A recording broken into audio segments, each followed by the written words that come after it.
When something leaves your life, the first thing you feel isn't clarity. It's grief, confusion, anger, that heavy question, why? People love to say, everything you lost wasn't meant for you. But when you're in it, that sounds empty. Because loss doesn't feel like protection. It feels like punishment. It feels like you did something wrong and life took something from you as a result. A person, an opportunity, a version of your future you were attached to. You replay it over and over. What you could have said, what you should have done, the exact moment things shifted. And the hardest part is not knowing if the loss had meaning or if it was just loss. That's where faith becomes complicated. Because saying inshallah, if God wills, is easy when things are going well. It's harder when what you wanted disappears.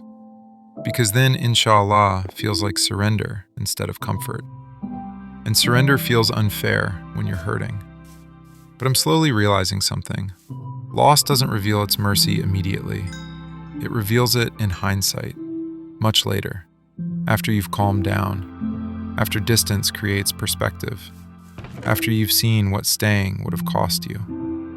At the time, you only see what you lost, not what you were spared from, not the version of yourself that would have slowly disappeared, trying to hold on to something that wasn't aligned. We assume that because something felt good, it was good for us. But desire isn't wisdom. Attachment isn't truth. Sometimes what you want is exactly what would have broken you in ways you can't see yet. And that's a terrifying thought. Because it means you're not always the best judge of what's good for you, which hurts the ego. We want control, certainty, proof. But life doesn't work like that. Faith doesn't work like that. Inshallah isn't saying, don't feel the pain. It's saying, trust that this pain isn't random. That even when something is taken, it's not taken without knowledge. Without context you don't have access to. Without an outcome you can't see yet. That doesn't make the loss easy, but it makes it less meaningless. And sometimes that's all you can hold on to. One of the hardest truths to accept is that just because something feels familiar doesn't mean it's good for you. We confuse comfort with alignment. We stay attached not because something is right, but because it's known. Loss hurts so much because it forces separation before we're ready to admit that something wasn't serving us. And if you're honest, there were signs. Moments of unease you ignored. Red flags you explained away. A quiet exhaustion you normalized. But attachment is powerful. It convinces you that pain is better than uncertainty. So when something is taken away, it feels like betrayal, like life pulled the rug out from under you. But sometimes what was removed was slowly pulling you away from yourself, your peace, your values, your sense of direction. And you didn't notice because you were focused on keeping it. That's where inshallah starts to mean something deeper. Not this was easy, but this was necessary. Not I understand now, but I trust that there's wisdom even when I don't. Faith isn't clarity. It's patience with not knowing. You don't lose things because you're being punished. You lose things because life is constantly realigning you towards something you can actually sustain.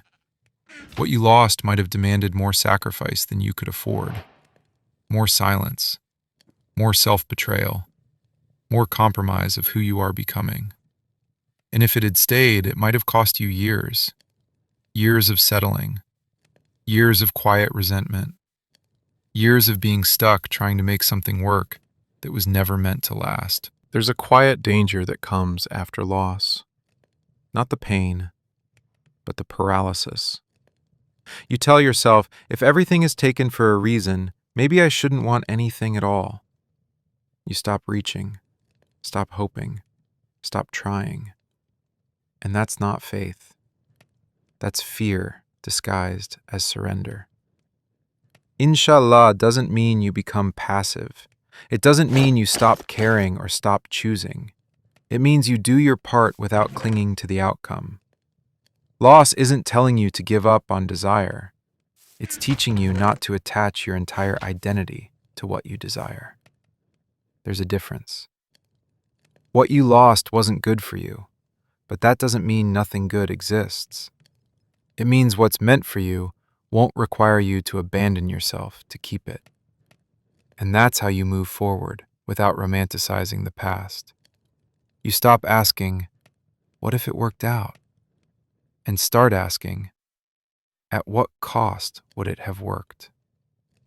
Because some things only function if you stay smaller, if you stay silent, if you stop growing. And losing those things isn't failure, it's protection, even if it doesn't feel like it yet. Faith doesn't remove grief.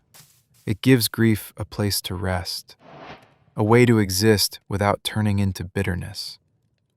So when you say Inshallah now, it's not denial, it's acknowledgement.